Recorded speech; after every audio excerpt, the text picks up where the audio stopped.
أهلا بكم مشاهدينا الكرام إلى هذا العدد الجديد من برنامج خاص. في هذا العدد سنسلط الضوء للحديث عن موقع الأحزاب السياسية في الحملة الاستفتائية ونقارنها بحقبة مضت، كما أننا سنستفيد الحديث عن مشروع تعديل الدستور وبعض قرارات رئيس الجمهورية. ضيفي اليوم يثير الجدل في أغلب خرجته بتصريحاته المثيرة، أيد الاستمرارية وثمن العهدة الخامسة لرئيس المستقل بوتفليقة، كما ارتبط اسمه بأسماء أغلبهم في السجن بقضايا فساد، لكنه وصف نفسه في تصريح سابق بأنه الوزير الوحيد في حقبة النظام البوتفليقي الذي لم يعرف الفساد.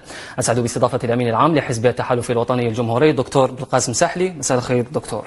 مساء النور، شكرا لك على الاستضافة. أهلا وسهلا وشكرا جزيلا لتلبيتك هذه الدعوة. لو أبدأ معك النقاش من الدستور، هل أنتم معنيون اليوم بالحملة الاستفتائية لهذا الدستور الذي سنشهده يوم الفاتح نوفمبر المقبل؟ تفضل.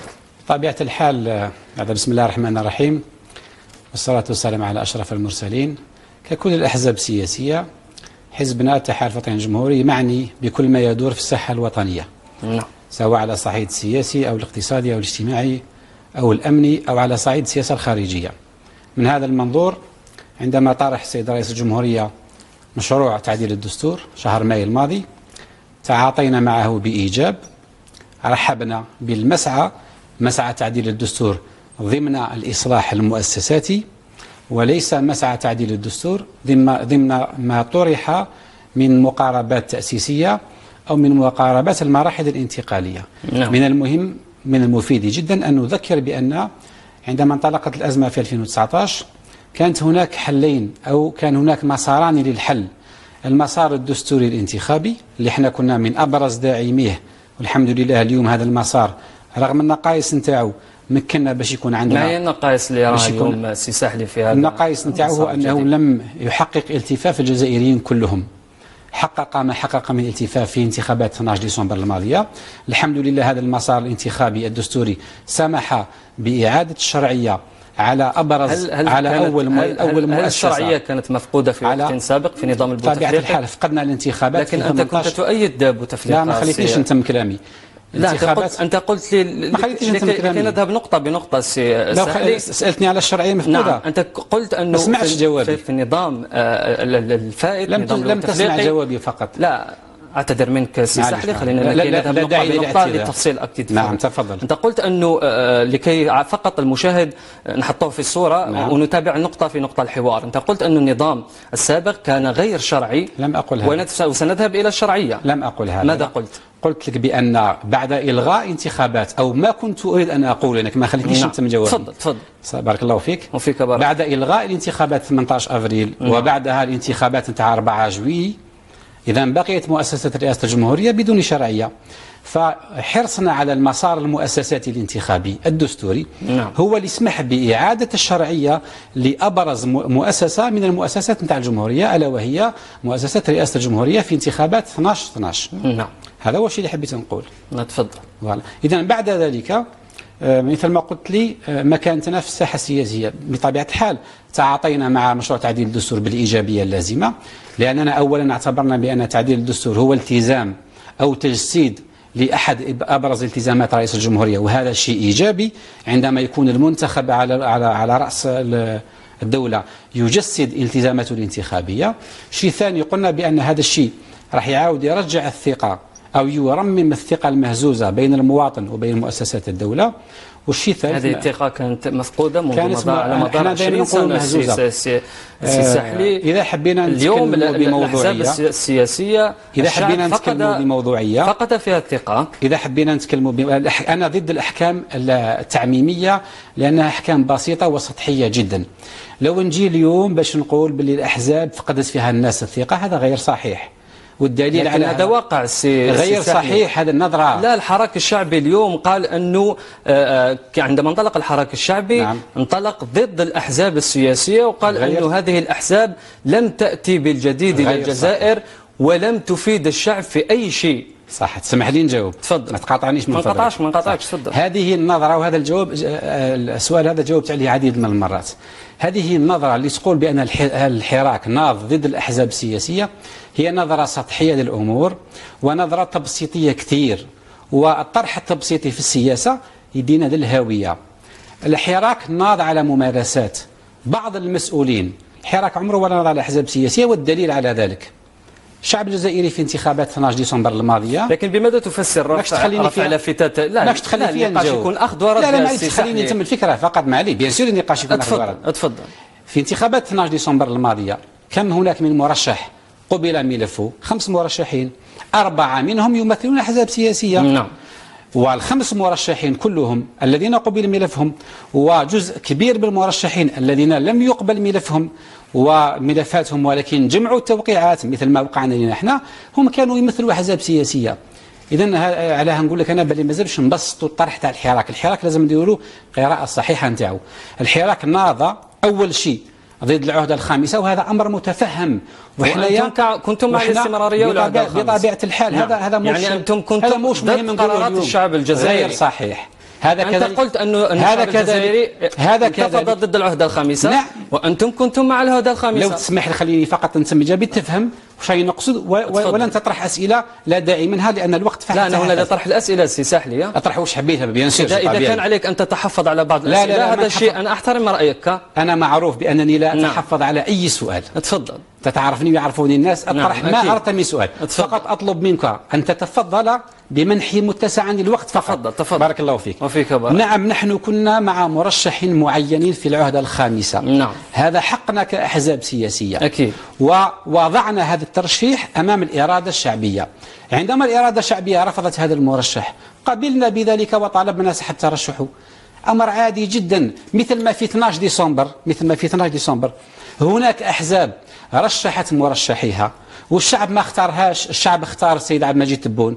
هل هذا يعني بأن هذه الأحزاب التي خسرت في الانتخابات الماضية 12 ديسمبر اللي هي معيار للشفافية، بس مانيش حاب نتكلم على الانتخابات السابقة الناس كل تطعن فيها، ناخذ 12 ديسمبر لأن ولا واحد من المرشحين طعن فيها. هل المرشحين اللي خسروا الأربعة نقدروا نجيو اليوم نقول لهم انتم كنتوا ضد الإرادة الشعبية؟ غير صحيح. الانتخابات وشنو هي؟ أنك أنت كحزب سياسي تقدم مشروع ومعه شخص إذا كانت رئاسيات. نعم. أو معه مجموعة من المترشحين إذا كان برلمان، ثم الشعب الجزائري يحكم عليك. هذا هو الشيء اللي وقع فقط. لكن سي صالح عندما انطلق الحراك الشعبي أنت نعم.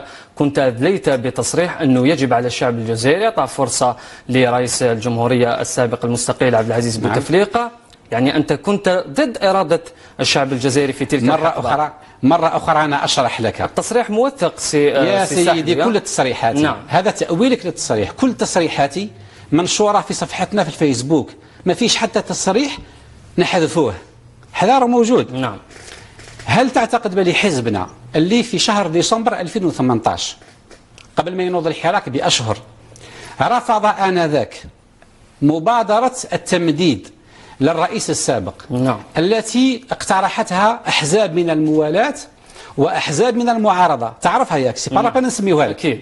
شهر ديسمبر بالضبط في 15 ديسمبر 2018 كنا الحزب الوحيد وهذا موثق كذلك من أحزاب الموالاة التي رفضت أن يمدد عهدة أو أن تمدد عهدة الرئيس السابق. لماذا؟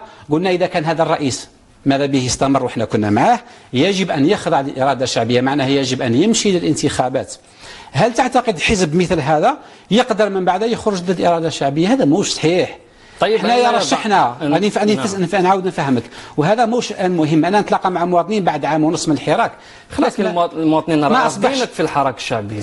انا عمري ما خرجت في الحراك. لا يمكن انكار هذا الشيء يا سيدي. كيفاش انت تعرف باللي مواطن رافض حزب سياسي ولا شخصيه في الحراك؟ برفع لافتات. هل شفت لافتات؟ هل رايت لافتات في الحراك الشعبي يعني الشعب الجزائري تساندنا؟ لا كان رافع لافتات تندد هذه ممارسات الأحزاب السياسية. طيب. في الحقبة البوتفليقية. هاني نعاود نشرح لك، راك تعاود في نفس الكلام. لا مش نعود في نفس الكلام، لأنه أنت لا تريد أن تعترف يا سيدي. لماذا أعترف؟ تعترف بأنه كنتم تمارسون ممارسات غير صحيح ضد الشعب الجزائري. هذا ما نسمح لكش تقولوا. الكثير يقول هذا الشيء. أنا نجاوب هنايا. نعم. أنا لا أسمح لك. أنقل رأي الشعب الجزائري. نقول واش حبيت ما تكلمش. هذا ليس رأيي فقط، أنا هنا أمارس حتى وإن كان رأيك مرحب به. وأنا من حقي أن أجيب. تفضل. أنا نقول لك الكلام هذا مرفوض. نحن لم نمارس أي حزب كحزب سياسي وكشخصية وطنية سياسية وكوزير سابق وكنائب برلماني سابق لم نمارس أي ممارسات ثار ضدها الشعب. وأتحداك في المباشر، الشعب علاش ناض؟ اول شيء العهده الخامسه. نعم، وانتم كنتم مع العهده الخامسه. راني قلت لك هي ونعاود نذكرك فيها. انت لست نادم لماذا نندم عن خياراتنا؟ الان لو تحب نخليو الامور اللي تهم المواطن اليوم في 2020 وندير حصه انا وياك مخصصه فقط، وجيب الناس المعارضين اللي تحب، مخصصه فقط لماذا اخترنا العهده الخامسه، نجاوبك ونقدر نقنعك بها. الخيار لم يكن خيار حزب، خيار دولة آنذاك. قبل 22 فبراير لم يكن هناك عدد كبير ضد هذا الخيار. لازم تفهم بلي اختيار مرشح للرئاسة في بلادنا ماهوش فقط عمل حزبي بسيط، هناك توازنات في السلطة، توازنات داخلية وخارجية تحدد هذا الخيار. أن نطوي هذا الصفحة هذه. قلت لي مارست ممارسات سلبية، هل هناك فساد في حزبنا ولا في ممارساتنا؟ ما كانش. والحمد السجون اليوم والحمد لله. نتكلم على حزبي انا ولا عايز نتكلم. لا انت تعمم. انت قلت لي حزبكم الحقبه. انت قلت لي حزبكم ناض عليه الشعب لانكم مارستم ممارسات. راني نشرح لك وربما نكون غلط. الحراك ناض على العهده الخامسه وتقبلناها لانها سياده شعبيه، نقطه الى السطر. نعم. في 2014 رشحنا الرئيس، الشعب قبله. في 2019 الشعب رفضوا. هذه سيادة شعبية عادي جدا ما فيها حتى عقدة. لكن الكثير يقول في ذلك الوقت أحزاب الموالاة مارست ضغوط كثيرة على رئيس الجمهورية في ذلك الوقت من هذا كلام الآن لا واش من ضغط تقدر تمارس يعني حزب كيما احنا واش من ضغط نمارسه؟ لا مش حزبكم فقط، أنا أتكلم عن هذا الموالاة. هذا وجه الأحزاب وكنتم معهم نحن لم نكن حزب موالاة، احنا كنا حزب داعمين برنامج رئيس الجمهورية، لم نكن متواجدين في التحالف الرئاسي، لم نكن متواجدين في الحكومة منذ 7 سنوات، ولكن داعمين خيار سياسي. وهذا الخيار السياسي دعمناه متحملين ايجابياته وسلبياته اليوم وغدوه والعام الجاي. ما عندنا حتى في عقده في هذا الشيء. الان هل شاركنا في الفساد؟ لا والف لا. هل علمنا بالفساد في وقته دعمناه؟ لا والف لا. يعني الممارسات تلك الحقبه لم تكن تعلم باي قضيه فساد سي سحلي؟ نسمعوا بالفساد كما كنت تسمع به انت في القناه نتاعك كصحفي، كما كان يسمعوا به المجتمع المدني. لكن أنت يمكنك التحدث عن قضايا الفساد سي أنا حزب سياسي ممثل في البرلمان، هل أنا قضاء باش نتكلم على الفساد؟ حنايا ممارسات سلبية، نعم ما نخرج من الفساد، ممارسات سلبية اللي قدرنا نعرفوها في وقتها آنذاك انتقدناها في وقتها وهذا موثق، ونعطيك أمثلة على كل حال. ما يهمش كثير هذا الشيء لكن معليش نضيعوا فيه الوقت. تفضل. انتخابات 2017 التزوير اللي وقع فيها، انتم حاضرين معنا في ندوة صحفية عندما بينت في 2017 في شهر ماي في التشريعيات وفي اكتوبر في نوفمبر في المحليات، بينت بلي راهم مزورونا الانتخابات وسرقونا مقاعدنا. في 2017 قلنا هذا الشيء وحنا كنا موالاة. أزمة البرلمان. أنت منذ قليل كنت تقول لي أنا كنت حزب ليس موالي للنظام، والآن تقول لي أنا كنت موالي للنظام. نقول لك حزب داعم. هذا يا سيدي إذا صح التعبير يا سيدي. لا تناقض صارخ في تصريحاتك. خليني نفهم بلي مش تناقض. تفضل. أنت تعني بأحزاب الموالاة الأحزاب التي كانت تمارس السلطة في الحكومة. نعم. وعددها 4 وأمناء العامين تاعها الآن معروفين وين راهم. أنا أتكلم على حزب كان داعما لبرنامج رئيس الجمهورية، وهذا ما فيهش عيب. في اليوم اللي أنا نتكلم فيه معك كاين أحزاب داعمة برنامج رئيس تبون ولا لا؟ أكيد صحيت. هل تقدر تقول عليهم شياتين؟ طيب سي تبون فيها تقدر ما تقدرش في هذه النقطة سي سحلي أين يضع التحالف الوطني الجمهوري اليوم؟ هاني جايين يعطيك الصحة. الآن راك دخلت في المهم. تفضل.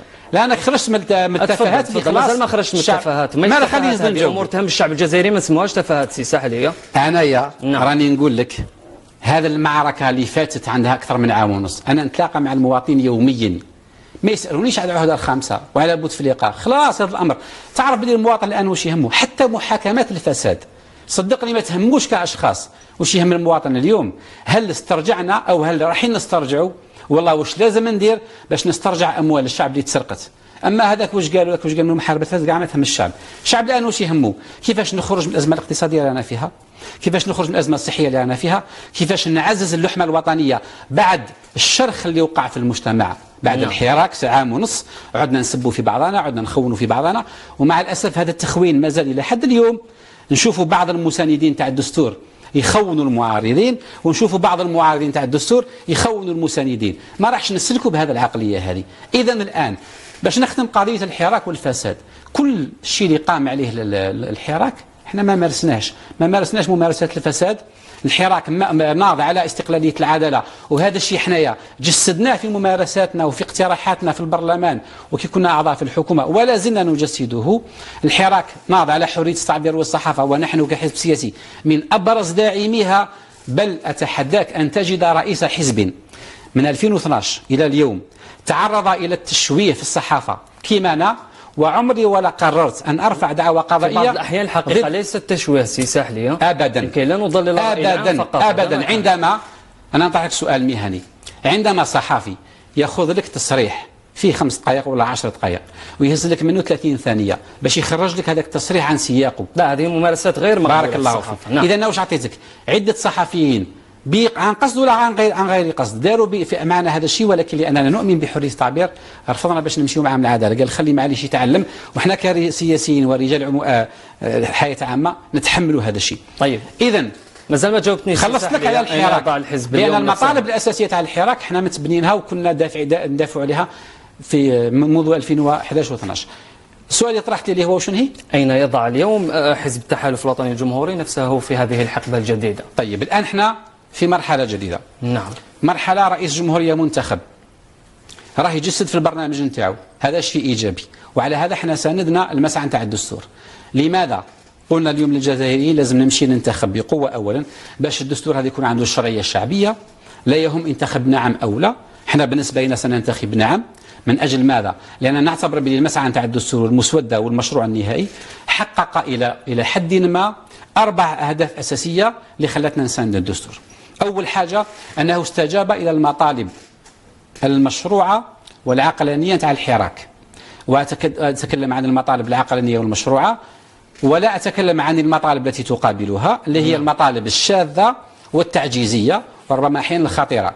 احنا نحترم كل الناس، أي مواطن واحد فقط في الحراك من بين المئات الآلاف ولا الملايين ينوض يعبر على رأيه ونحترمه، ولكن ما نقدروش ما نسمحولوش باش يفرض مطلبه هو على المجتمع. إذن هناك مطالب نتجت عن الحراك تكاد تكون مطالب إجماعية رانا معها وراهي تتجسد في الدستور: استقلالية العدالة، التوازن بين السلطات، انتخابات نزيهة. لماذا تغير الموقف اليوم سي ساحني مقارنة بالنظام السابق، النظام البوتفليقي؟ انت اليوم تقول أن لماذا تغير؟ نعم. موقف من الذي تغير؟ الحزب.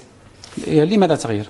لأنك اليوم تقول أنه أرانا مع هذا ما يأتي جديد في الدستور في قضايا كثيرة، في مواد كثيرة في الدستور. نعم. جاءت ولم تكن من قبل، وأنتم كنتم هذا غير صحيح. الدستور السابق. نعم، ولا زلنا احنا عندنا استمرارية في الموقف نتاعنا. نعم. وأنا إنسان صريح ومانيش كذاب وموضوعي. الدستور 2016 ساندناه لأنه في وقته جاب إضافات لبى استجابة في تلك المرحلة. نذكرك بلي دستور 2016 جاب أكثر من 17 حرية وحق جديد، في 23 حق جاب. نعم، هذا الشيء المليح. نعم. إذن 2016 استجاب إلى متطلبات تلك المرحلة بدسترة سلطة مستقلة للانتخابات وغيرها من المكاسب الأخرى، تحديد العهدات وغيرها. ما هو السلبي اللي انتقدناه في دستور 2016؟ انتقدناه 3 سنين قبل الحراك، موش اليوم نقول في الكلام هذا. انتقدنا أن مكاسب الدستور تاع 2016 لم تجسد ميدانيا بسبب غياب الإرادة السياسية ونقص مهمة البرلمان. تعرف بلي الدستور 2016 كان من المفروض ينتج عليه 35 قانون عادي وعضوي. من 2016 إلى 2019 كم قانون عدل في البرلمان السابق؟ 4 قوانين. وهذا المخاوف هذه عبرنا عليها في دستور 2020، وقلنا للسيد رئيس الجمهورية في المذكرة نتاعنا الدستور مليح، فيه إيجابيات وفيه تحفظات نقدر نرجع لها بعد. ولكن ما هو أكثر أهمية؟ ما هوش الدستور، ماهيش الحقوق، وإنما الإرادة السياسية. ماهيش غير تاع الرئيس، إرادة سياسية لكل الفاعلين باش لازم يحدث تدافع، ثم بعد ذلك ما ينتج إرادة سياسية. نعم، إلى حد الآن لمسنا إرادة سياسية عند رئيس الجمهورية، ولكنها ليست كافية. باش نجاوبك بصراحة، نعم، لماذا نقول لك ليست كافية؟ مثلا باش نربطها الآن مع قضية حملة الاستفتاء تاع الدستور. فضل. هل من المعقول دستور اللي حبينا نحققه من وراء التوافق، معناه نجيب كل الآراء، هل من المعقول في الحملة في المشاركة في الإثراء نشارك الكل، وفي الحملة الاستفتائية توضع بعض الشروط لتقصي أحزاب سياسية وتفضل ربما مجتمع مدني على أحزاب سياسية؟ هذا في اعتقادنا اختيار غير حكيم. إذن الشيء الثاني، اللي تحفظنا عليه هو مسألة، وطالبنا به في شهر مايو الماضي. قلنا للسيد الرئيس يجب أن نرافق المسار القانوني تاع الإصلاح، النقاش والمواد والبرلمان، باش لازمنا نرافقوه بمسار سياسي. الدستور ما ينجحش إذا ما حدثناش توافق سياسي في المجتمع. رانا نقولوا ونعاودوا باللي كل الإصلاحات اللي راح تجي على رأسها الدستور وبعد ذلك الانتخابات ثم الإصلاحات الاقتصادية والاجتماعية ما تقدرش تنجح إلا إذا حققت هدف واحد. واش هو؟ كيف نوسع القاعدة الشعبية والسياسية للحكم اللي انتخبت على 12 ديسمبر. كيف يتم توسيع هذه القاعدة؟ بالحوار. ولهذا احنا واش اقترحنا باش نوسع هذه؟ واش اقترحنا باش نجاوب؟ كلامك تقول ربما أقول سي سحلي أنه ربما حزب اليوم التحالف الوطني الجمهوري إن صح التعبير همش مقارنة بالنظام البوتفليقي. غير صحيح، بل بالعكس. لأنه حتى في الدستور الجديد يعول على المجتمع المدني أكثر من الأحزاب السياسية، وهذا راجع إلى الثقة الكبيرة والفجوة التي حصلت بين هذه الأحزاب السياسية والشعب الجزائري. نقدر نجاوبك على مسألة الثقة، ما خليتيش نجاوبك عليها قبيله، ولكن نرجع إلى قضية تفضيل المجتمع المدني على الأحزاب. هذا من الأخطاء اللي راهي تحدث اليوم. دور المجتمع المدني في الدساتير الجمهورية دور مهم كثير، ولكن لا يمكن أن نقولها بصوت مرتفع، لا يمكن بأي شكل من الأشكال أن نعوض المجتمع المدني بالأحزاب السياسية أو نعوض الأحزاب بالمجتمع المدني. هذا عمره ولا نجح في السابق، بس كانت محاولة. نجحت الأحزاب السياسية في السابق؟ كانت محاولة في السابق، ماشي جديدة هذه، ولن تنجح اليوم. وهل نجحت الأحزاب السياسية؟ نعم نجحت نسبيا وفشلت نسبيا. لماذا نجحت الأحزاب السياسية؟ نجحت في مجالها، في مجال معين، وفشلت في مجالات أخرى، ولكن ما نقدرش نلوم الأحزاب السياسية. هل تعلم سيدي الكريم بأن الأحزاب من نلوم السياسة؟ خليني نجاوبك. تفضل. هل تعلم بأن أحزاب سياسية اليوم معتمدة عندها سنتين حرمت بطريقة غير دستورية من حقوقها المادية والمعنوية التي ينص عليها الدستور الحالي وينص عليها قانون الأحزاب؟ من هي هذه الأحزاب؟ كل الأحزاب الممثلة في البرلمان، كلها الممثلة في البرلمان، كل الأحزاب، بدون استثناء، كل الأحزاب الممثلة في البرلمان موالاة ومعارضة سابقا طبيعة الحال، باسكو اليوم ما كانش موالاة ومعارضة في انتظار الانتخابات الشرعية القادمة. كلها محرومة من حقها في الدعم المادي الذي ينص عليه الدستور الحالي. إذا ما نقدرش نقنع الآن المواطن بمكاسب الدستور الجديد، وإحنا الدستور الحالي رانا نخرقوه نوعا ما. نقفل هذا القوس باسكو ما جيناش باش نشكي، ولكن واش نقول؟ المسؤولية جماعية. لا يمكنك أن تشتكي سي سحلي. لا معليش، إذا كان ربما رأيت أن حزب التحالف الوطني الجمهوري اليوم ربما همش. لا مش قضية، لا ولا واحد يقدر يهمش الحزب السياسي نتاعنا. لأن ماذا؟ لأن حزبنا مستقل في قراراته. هذا هو الشيء اللي ربما ما قدرتوش تفهموه في الوقت نتاع النظام السابق. كنتوا تعتقدوا بأن كنتوا ماشي انت الناس يتبعوا، كنتوا تعتقدوا بأن كل حزب سياسي يوالي النظام معناه لازم يكون شيات ولازم يكون فاقد استقلاليته في القرار. هذا غير صحيح، واعطيناكم أدلة رغم أننا حزب متوسط النشأة، ولكن في عدة أوقات في النظام السابق خذينا قرارات ضد النظام واعطينا دليل بأننا مستقلين في قرارنا كما كنا في السابق، كما رانا اليوم، كما نبقاو في النظام اللي يجي بعد هذا واللي يجي بعده واللي يجي بعده. لماذا؟ لأننا نؤمن بشيء واحد، هو أننا نمارس السياسة على أساس المبادئ والقناعات وليس على أساس المناصب والامتيازات التي تمنح لنا أو لا تمنح لنا. إذا باش نعود لقضية الدستور، قلت لك كاين 4 أهداف استراتيجية اللي خلتنا نقولوا بلي هذا الدستور إيجابي رغم النقائص اللي موجودة فيه واللي ذكرناها في بيان الحزب منذ أكثر من أسبوعين. قلنا بأن هذا الشيء استجاب للمطالب تاع المجتمع المدني، مطالب المشروع والعقلانية. شيء ثاني قلنا بأن في هذا الدستور كاين توازن بين الحقوق والحريات من جهة وبين متطلبات الاستقرار تاع الدولة. تعرف الدستور واش هو، واش الهدف منه، باش المواطن اللي يتبع فينا يفهمنا. هل الدستور يجيب الخبز للمواطن؟ ما يجيبش. هل الدستور يجيب العمل للمواطن؟ ما يجيبش. هل الدستور يجيب السكن للمواطن؟ ما يجيبش. الدستور يحدد واحد الإطار، ان اكيليبر بين الحقوق والحريات اللي يحتاجها المواطن وهي من حقه، وبين متطلبات حفظ الأمن والاستقرار والتماسك تاع الدولة. وش معناه بتعبير بسيط؟ معناه ما لازمش تعطي حقوق كثيرة للمواطنين على حساب صلاحيات الحكام والمؤسسات المنتخبة باش ما نصبحوش في دولة طاق على من طاق وين المواطن يدير واش يحب، وبالمقابل ما لازمش تقمع حقوق المواطنين وتعطي صلاحيات للحكام وللمسؤولين باش نوليو في دولة ديكتاتورية. إذا الانتيليجونس بوليتيك، الذكاء السياسي اللي احنا دائما نمشيو في مقاربة عقلانية. هي كيفاش دير ليكيليبر، وهذا ليكيليبر اني با ستاتيك ماهوش ثابت. نقطة التوازن تاع دستور 2020 ماهيش نفسها نقطة التوازن تاع دستور 2016. والدستور الظروف تاع المجتمع، ظروف المجتمع والظروف حتى الدولية. نعطيك مثال بسيط، هل في السنوات السابقة ارجع 10 سنوات للور هل كنا نتكلم على حق البيئة، حق المواطن في البيئة السليمة؟ ما كانش هذا واحد يعرفه. الآن أصبح من الحقوق. هل نتكلم على حق المرأة؟ بكري ما كناش نتكلم عليه في الممارسة السياسية أقصد. إذا كاين حقوق راهي تتطور. طيب سنخوض أكثر في شق الحقوق. ولهذا أقول بأن جاوبني باختصار سي، لأنه الوقت يداهمنا في المحور الأول. باختصار، موقع الأحزاب السياسية اليوم في الدستور الجديد هو موقع ديمقراطي. هناك أحزاب سياسية كانت مع المسار الدستوري وهي الآن مع الدستور مثل حزبنا، وكانت هنا وكاين هناك أحزاب سياسية كانت مع المسار الدستوري والآن راهي انقلبت ضد الدستور، وهذا حقها الطبيعي ما لازمش نخونوها. وكاين أحزاب سياسية أخرى كانت في البداية ضد المسار الدستوري، كانت مع المراحل الانتقالية ومع ما يسمى بالمجلس التأسيسي، ولا زالت في موقفها. ونحن ندعو أننا لا نخون بعضنا. أنا نتأسف عندما نشوف أحزاب سياسية ونشوف جهات رسمية مستشارين في الرئاسة يدافعوا على الدستور، هذا حقه، بس حين ينتقد الناس اللي ضد الدستور يقول لك هذو راهم مع تعطيل المشروع وهذو خونة. كما ننتقد الناس اللي ضد المشروع نتاع الدستور ويعتبرونا احنا لاننا مع الدستور هذا نشيتوا.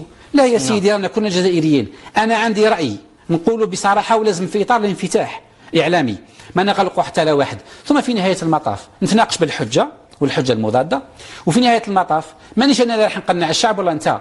المواطن عنده عقله يسمعني ويسمعك، يسمع الرافض ويسمع المؤيد ويسمع الممتنع، وفي نهاية المطاف الصندوق هو اللي يقول. إذا الشعب قبل هذا الدستور نلتزم به جميعا. إذا رفضوا لن تنهار الجمهورية. الجمهورية عندها دستورها، ولكن يحتاج فقط إلى تجسيد القوانين اللي تجي بعده. وصلت الفكرة والرسالة سي سحلي. سنتحدث أكثر حول موضوع ونفصل ونستفيض أكثر في مواد الدستور الجديد، لكن بعد هذا الفصل القصير مشاهدينا الكرام ابقوا معنا.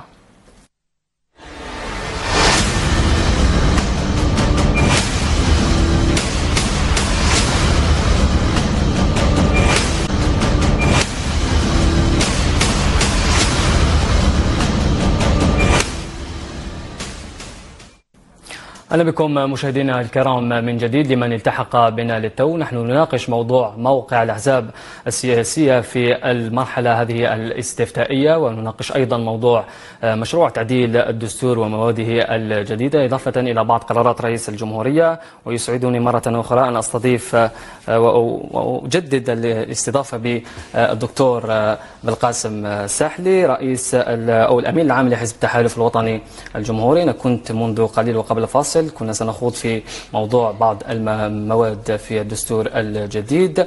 إذن سي سحلي، بداية ما رأيكم في هذا الدستور بصفة عامة، وهل يرقى إلى تطلعات الشعب الجزائري وأماله؟ كنت شكرا مجددا على الترحيب. كنت بديت نجاوب على هذا السؤال قبل الفاصل، وإن قلت لك بأن المحددات الأربعة الأساسية اللي خلتنا نوافق على هذا المشروع تاع تعديل الدستور، بالإضافة أولا إلى استجابته المقبولة نسبيا لباقي المطالب المشروعة للمجتمع. الشيء الثاني أنه يوازن بين الحقوق والحريات اللي يحوس عليها المواطن وهي أمر مشروع، وبين ضرورات حفظ الأمن والاستقرار نتاع المجتمع ونتاع الدولة، ماشي نتاع السلطة. أتكلم عن حفظ الاستقرار والأمن تاع الدولة الأمة وليس السلطة، باش الناس تفهم.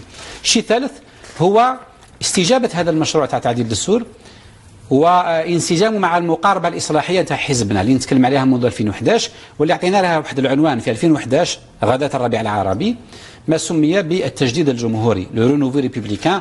الآن الناس تتكلم على الجمهورية الجديدة وهي نفس المعنى. التجديد الجمهوري كنا نقول بأن الجزائر تحتاج أن تدخل في جملة من التحولات، وتكلمنا على هذا الموضوع في 2012 في رئاسية 2014 وحتى في 2018 عندما كنا نعطي معنى للاستمرارية. التحولات اللي محتاجتها بلادنا هي واش؟ 6 تحولات أساسية أو ربما 5 أساسية. أول شيء هو التحول الدستوري، ورانا نديروا فيه الآن، يعني دستور جديد أو تعديل دستوري يأخذ بعين الاعتبار تطلعات المجتمع. الشيء الثاني هو التحول السياسي، يعني أو التحول المؤسساتي، كيفاش نجسد بروز مؤسسات جديدة بصفة خاصة المؤسسات المنتخبة على مستوى المجلس الشعبي الوطني وباقي المجالس. وحنا عندنا رأي في هذه المسألة. قلنا لرئيس الجمهورية يجب أن لا نتسرع في تجديد المؤسسات، لأننا لو تسرعنا فيها وما اعطيناش استجابة لبعض مقترحاتكم في الدستور دوك نجي لها. نعم كثيرة جدا. قلت ما لازمش نتسرع في تجديد البناء المؤسساتي، لأن لو تسرعنا في إعادة البرلمان وإعادة المجالس المحلية سننتج تقريبا نفس الوضع السياسي الحالي، وموش هذا هو الشيء اللي يخدم المجتمع. إذا يجب أن نترك الوقت للأحزاب السابقة أن تدير القراءة الحقيقية لمطالب المجتمع. يجب أن نترك الوقت للحراك أن ينظم نفسه ويبرز أحزاب سياسية ربما تمثل أو تعبر عن انشغالاته الأساسية، ثم نمشي إلى تجديد المؤسسات. التحول الثالث هو التحول الاقتصادي. احنا ما ننساش باللي ولو رانا مركزين على الدستور، ولكن ما لازمش ننسى بالوضع الاقتصادي تاع بلادنا وضع صعب بعد 2021 2022 على أقصى تقدير. احتياطات الصرف نتاعنا ربما تخلص لنا، وإذا ما سيوناري با رولونسي ليكونومي من الآن راح نكونوا في مشاكل. التحدي الرابع هو التحول الاجتماعي والثقافي. هناك عدة قضايا اجتماعية كقطاع التربية والعدالة والصحافة والتكوين والموروث الديني وكتابة التاريخ، وكل هذه التحولات الاجتماعية والثقافية لازم نأخذ بعين الاعتبار. التحول الأخير هو التحول على صعيد السياسة الخارجية ومنظومة الأمن والدفاع الوطني، والحمد لله كل هذه التحولات أخذت بعين الاعتبار نسبيا في الدستور الحالي. يضاف إلى هذا مسألة توسيع قاعدة المشاركة اللي تكلمت عليها، ولعلها أهم هدف يجب أن يحققه الدستور القادم. تخيل معي بأن الدستور القادم لم يسجل مشاركة قوية أو لم يسجل نعم قوي بالمقارنة مع رئاسية 12 ديسمبر. هنا يطرح إشكال سياسي. على هذا رانا نقول بأن من الناحية المبدئية هذه الأربع الأهداف نعتقد بأن ما تضمنته المشروع التمهيدي تاع الدستور تحققت، وخاصة وأن الاقتراحات اللي قدمناها باش نجاوب على سؤالك الثاني قدمنا أكثر من 56 أو 57 اقتراح، أخذت ما يقارب 42 اقتراح منها من بينها هي كثيرة جدا على كل حال نقدر نقراها لك في البيان هنايا. من بينها أولا مثلا تعديل الديباجة، وين تكلمنا على قضية إعطاء المدلول الحقيقي للحراك وليس مجرد تسمية. تدستر كلمة الحراك والله ما تدسترهاش، موش هو هذا البلوز امبورطون. في البداية في المسودة كان الحراك ترجم على أنه مطالب اجتماعية عميقة.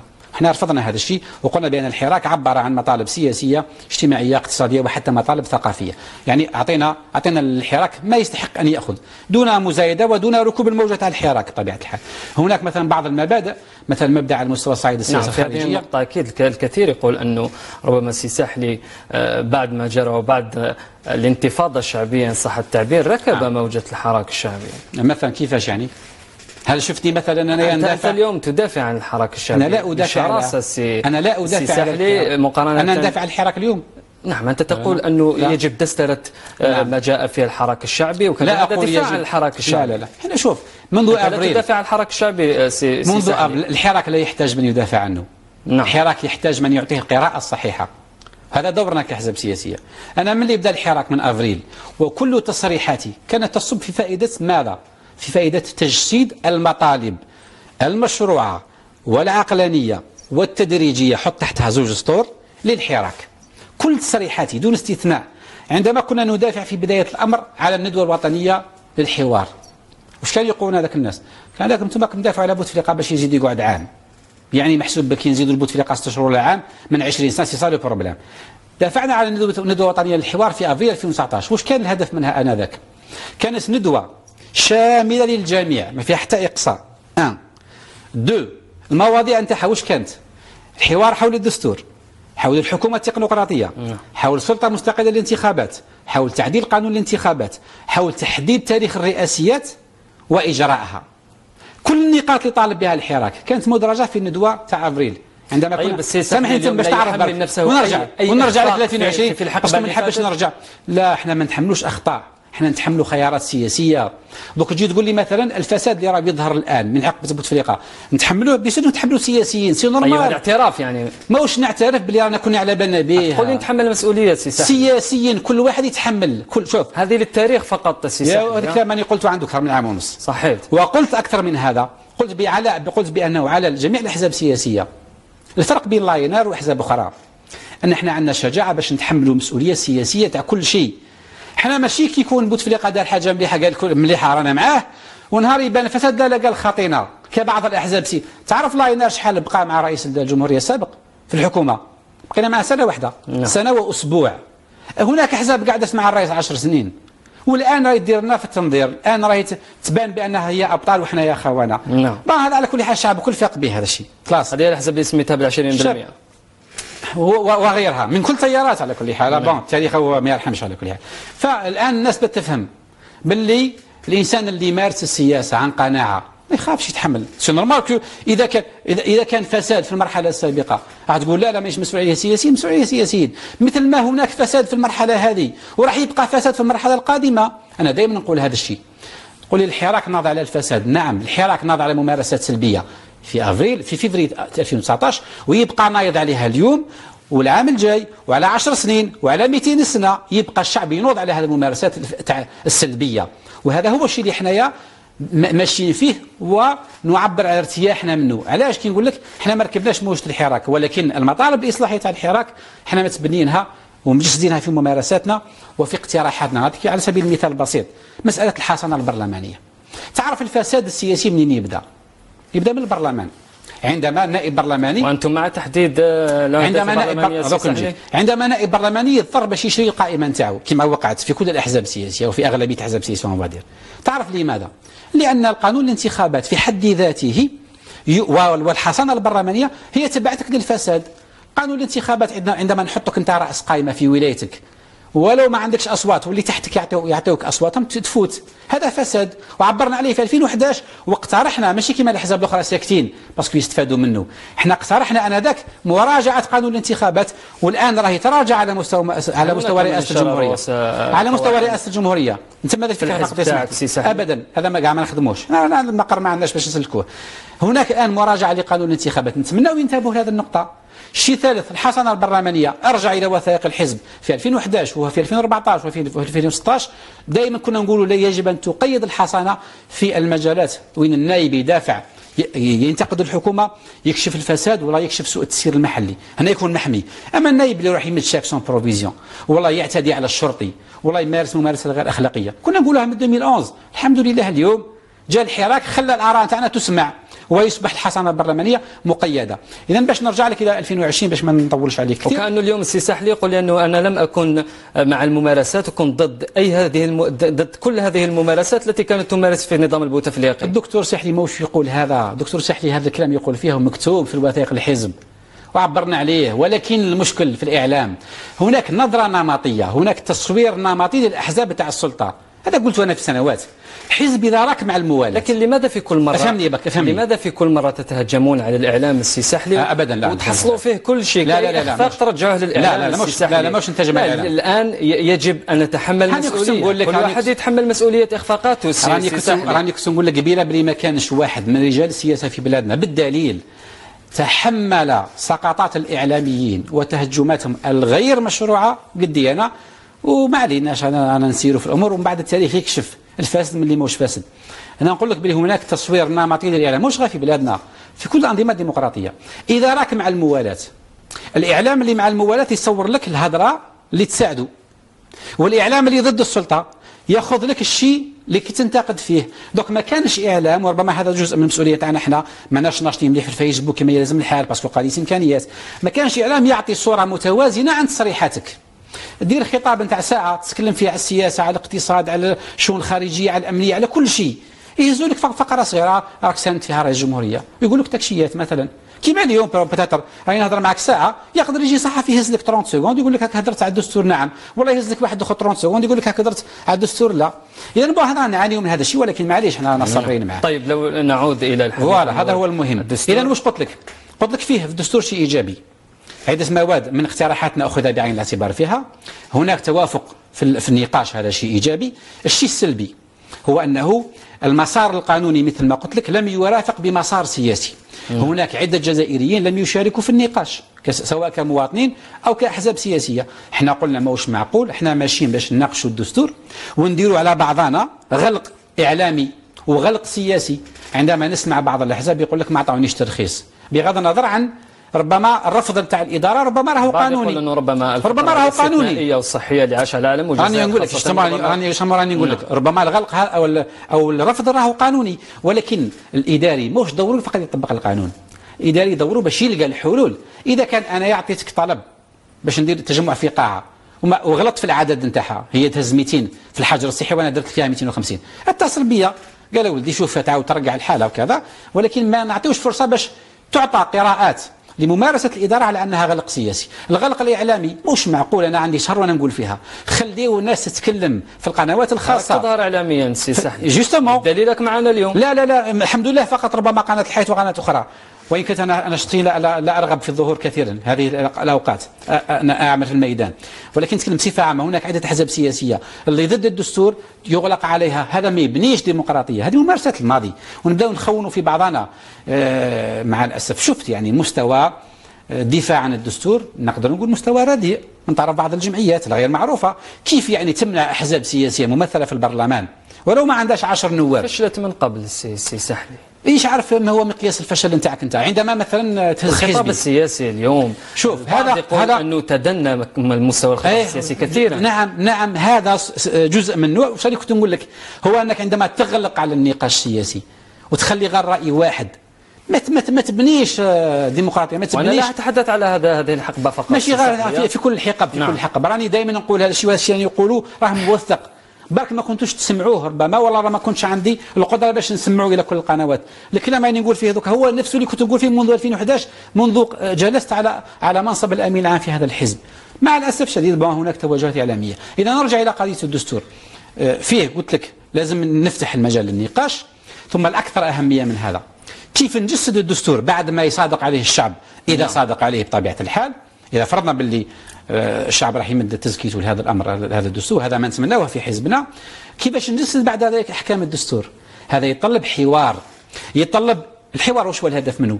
ماشي باش نوليو فوتوكوبي تاع بعضنا ونمشيو كاع مع السلطه، لا.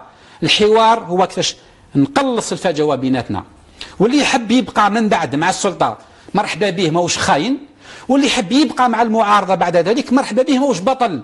رانا كلنا جزائريين. اليوم انا يا كنت في السلطه بعد الانتخابات الشرعيه القادمه، اذا اعطاني الشعب عدد معين من النواب، تسمح لي باش نكون في الاغلبيه البرلمانيه ونكون في الحكومه كحزب سياسي، نكون في السلطه ولا واحد يقدر يعاقدني. واذا اعطاني الشعب عدد اخر من النواب وشفت بلي خيارات السلطه ما تساعدنيش، نمشي للمعارضه وما راحش نكون بطل. هذا هو اللي لازم نفهموه الان. بعد من بين ايجابيات الحراك هو انه يرجع للعمل السياسي النبل نتاعو. نعم. ما نزايدوش على بعضنا وما ننتقدوش بعضنا. طيب. فقط من اجل الخيارات السياسيه. نعم. باسكو تعرف لو جيت تنتقد خياري السياسي، انا لو راني حاب نمشي مع تبون مثلا مع رئيس الجمهوريه، جيت تقول لي ترى راك غلط، معناه ماكش فاهم شنو هي الديمقراطيه.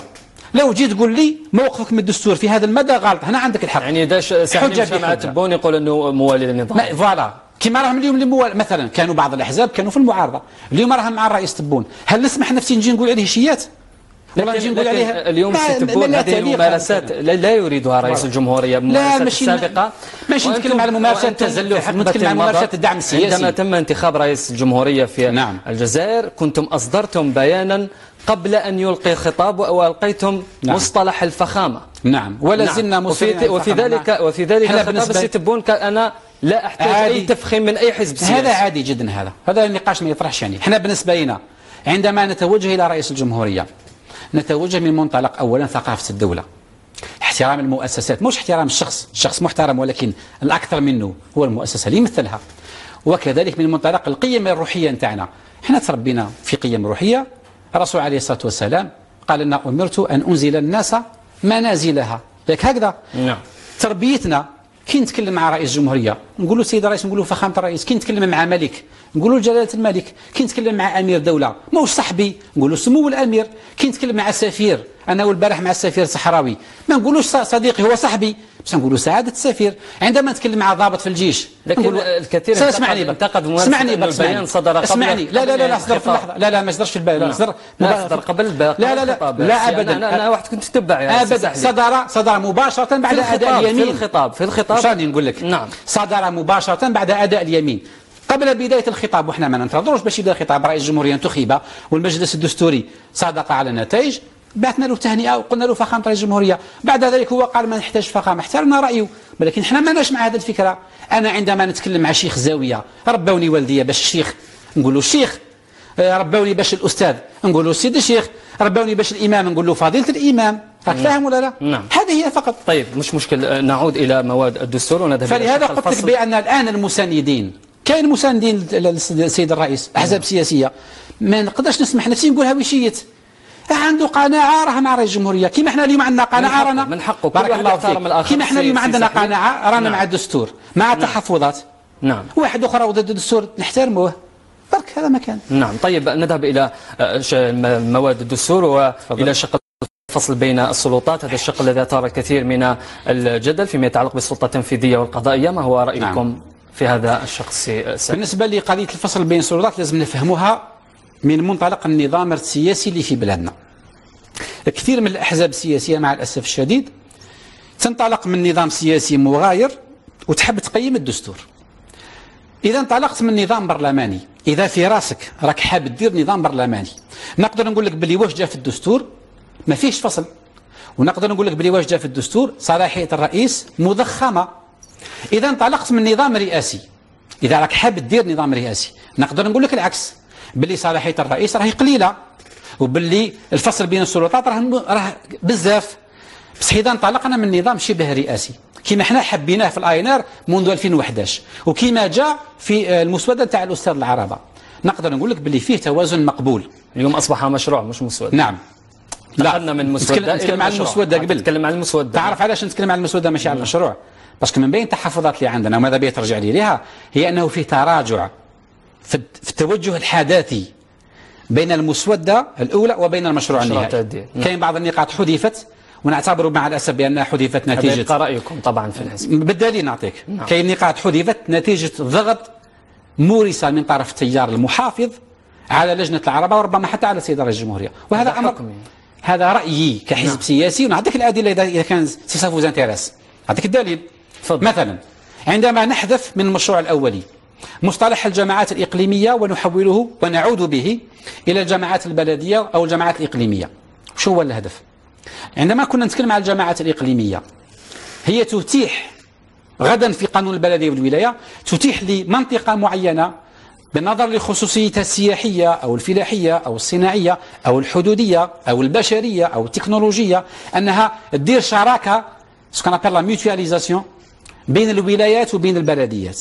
أما عندما نعود إلى مصطلح الجماعات المحلية يعني فقط البلدية والولاية، وكأننا نقتصر مفهوم التنمية فقط على الصعيد البلدي والولاية ونحرم مجموعة من البلديات أنها تتعاون فيما بينها. الخلفية واضحة، هي بعض الناس خايفين قال نديروا غدوة الجهوية. أيوة، ولكن هذا مش صحيح، لأن النظام في بلادنا نظام مركزي على الصعيد الإداري والسياسي، هذا أمر مفصول فيها الجهوية. على الصعيد الأمر هذا مفصول فيه، على الصعيد السياسي والإداري الأمر هذا مفصول فيه، بس على الصعيد الاقتصادي مليح أننا ندخل هذا المفهوم التعاون بين الولايات. طيب نعطي مثال واحد آخر إذا حبيت. لا نعود إلى المادة الرابعة التي أثارت كثير من اللي هي مادة اللغة الأمازيغية. رأيك فيها؟ أنا أستغرب يعني الهوية الوطنية اليوم أستغرب يعني بشدة، أصبحت مسألة يعني لا يجب أن نتخطى هذه المسألة اليوم. الكثير يقول لك يجب أن نتخطى هذه مسألة الهوية الوطنية والذهاب إلى ما هو أفضل للجزائر الجديدة. تفضل. هذا هو الموقف تاعنا، راك جاوبت على موقفنا. أنا أستغرب يعني بشدة كيفاش بعد 50 سنة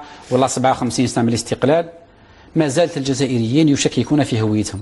ما زلنا واحد أنا راني عربي ومسلم مانيش أمازيغي، واحد أنا أمازيغي مانيش عربي، واحد هذا الأمر هذا عناصر الهوية. هذه الفتنة هما أطراف سياسية لها مصالح.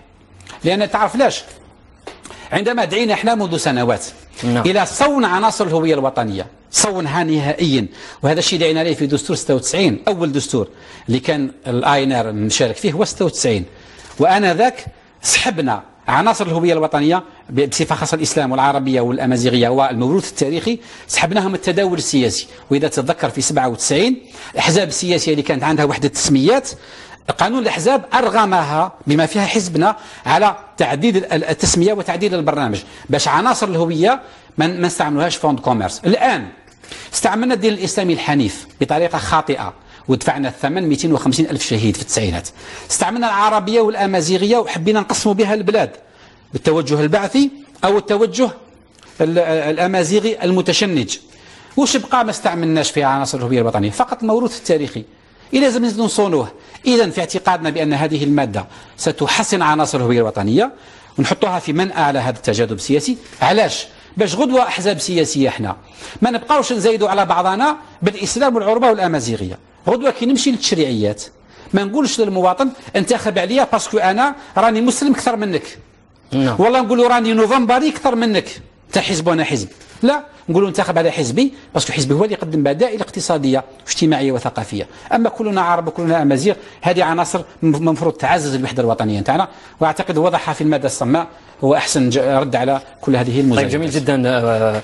رئيس الجمهوريه في خطابه الاخير في وزاره الدفاع قال انه دسرت بيان اول نوفمبر والمجتمع المدني ازعج البعض، وانت منذ قليل السي سحلي كنت تقول لي ان المجتمع المدني اليوم ربما لا يمكن الاتكال عليه مقارنة بالأحزاب السياسية. لا، لم أقل لا يمكن الاتكال عليه، بل قلت بأن المجتمع المدني له أهميته. نعم. بالمفهوم نتاعو. وش هو دور المجتمع المدني؟ المجتمع المدني وش هو دوره؟ المجتمع المدني هو تعريفا بار ديفينيسيون هو سلطة مضادة. دورها ترافق السياسات العمومية. وش معناه المرافقة؟ مش معناه التأييد. المرافقة معناه تساير السياسة العمومية إذا كانت مليحة، وإذا شفت كمجتمع مدني بأن السياسة العمومية خاطئة تنتقدها وتقدم بدائل أخرى. هذا هو دور المجتمع المدني.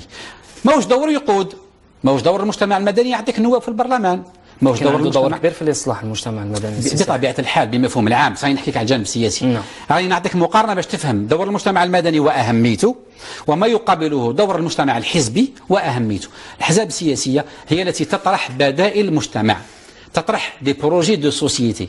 علاه نديروا الاحزاب السياسيه؟ اولا باش تنشا لنا الاطارات. يبي لك نقول لك على قضيه امكانيه الاحزاب السياسيه. علاش ما تحملش المسؤوليه بزاف الاحزاب؟ اذا حزب ما عندوش حتى مقر وطني وما عندوش امكانيات، غدوه انت تقول له اعطيني الاطارات نتاعك ما تلقاش، يولي يعطيك اللي يبيع ويشري، البريمي اللي يجي يبيع له. راك فاهمني؟ اذا احزاب سياسيه دورها تخلق مشروع بديل، مشروع مجتمع بديل متكامل، وتنشا الاطارات اللي غدوه تجسد هذا المشروع وتمشي تطلب ثقه المجتمع. فهذا يكمل هذا ولا يعارض هذا ذاك. هذا هو اللي باختصار الوقت يداهمنا. سي سحلي، رأيكم في المادة 91 في شقها الثاني تنص على إرسال وحدات من الجيش الوطني الشعبي إلى خارج الوطن بعد مصادقة البرلمان بالأغلبية البرلمان. كذلك هذه من بين النقاط اللي الحزب كان سباق لها بكثير. رجع إلى اقتراحاتنا في دستور 2014 قدمناها، رجع إلى مؤتمر الحزب الأخير في 2016 أصدرنا 4 لوائح أساسية، فيها لائحة خاصة بالسياسة الخارجية وسياسة الأمن والدفاع الوطني. واش قلنا في هذه اللائحة ومنشورة منذ نوفمبر 2016 باش ما واحد ما يزايد علينا؟ قلنا بأن البلاد نتاعنا راهي تعيش في محيط ملتهب، العالم يتحول على الصعيد الجيوستراتيجي، إذا لازم على سياستنا الخارجية وعلى جيشنا الوطني الشعبي أن لا يغير عقيدته وإنما أن يدرج المقاربات الجديدة. نعم. حماية الحدود نتاعنا باش نجاوب بعجالة، حماية الحدود نتاعك دور الجيش، وحماية السيادة الوطنية. أي ما بقاش على الحدود. مفهوم السيادة الوطنية في شقها السياسي والاقتصادي والعلمي والأمني والغذائي والصحي أصبح يحدد ويقرر على آلاف الكيلومترات من حدودك. نعم. إذا ما لازمش تنتظر حتى توقع كارثة في بلادك باش تخرج. نعم. إذا لازم جيشنا وطني شعبي عنده كفاءات، عنده خبرات، علاش ما يستغلهاش في التدريب في حفظ الأمن والسلام الإقليمي؟ وهذا دائما في إطار واش؟ في إطار مصادقة البرلمان. ما لازمش نغلطوا. سي سحلي، توقعك لاستفتاء الفاتح نوفمبر مشاركة واسعة أم العكس؟ أتوقع مشاركة واسعة. لماذا؟ لأن فيه الآن وعي مجتمعي، فيه وعي كبير عند المجتمع نتيجة الحراك ونتيجة ما قبل الحراك. في أحزاب راهي تدافع على الدستور، في أحزاب رافضة. نتمنى باش يكون نقاش أوسع ما يمكن أن يكون، وباش من بعد الهدف من أن المشاركة قوية، ماشي باش نقولوا نعم، باش الدستور واش يخرج في الدستور بعد ذلك، نعم أو لا، يكون عنده مسنود بالإرادة الشعبية. عندما تكون عندك غدوة 70-80% مشاركة معناها واش ينتج نعم أو لا. نعم. راهي محظونة شعبيا، خير من اللي يكون عندك مشاركة 40 أو 45%. ثم نزيد نعاود نقول ربما هذه نختم بها أن المهم ماهوش المواد التقنية تاع الدستور رغم أهميتها، المهم هو المناخ اللي لازم يجي بعد الدستور. نعم. اللي هو لازم يتبنى على أساس ندوة وطنية للحوار لا تقصي أحدا، ندوة ليست مجلس تأسيسي جديد وليست للطعن في شرعية المؤسسات، وإنما ندوة لتحضير الأرضية السياسية والشعبية لغدوة تحمل الإصلاحات الاقتصادية والاجتماعية اللي راح نمر عليها. نعم. واللي عندها ثمن اجتماعي باهظ لو ما نتقاسموهش جماعة مع الشعب راح نروحوا إلى شكرا جزيلا لك سي بالقاسم سحلي. شكرا لك على الاستضافة على صدرك وتلبيتك دعوتنا اليوم في هذا العدد من برنامج خاص. إلى هنا مشاهدينا الكرام نأتي وياكم إلى ختام هذا العدد من برنامج خاص. ألقاكم في مواعيد أخرى. السلام عليكم.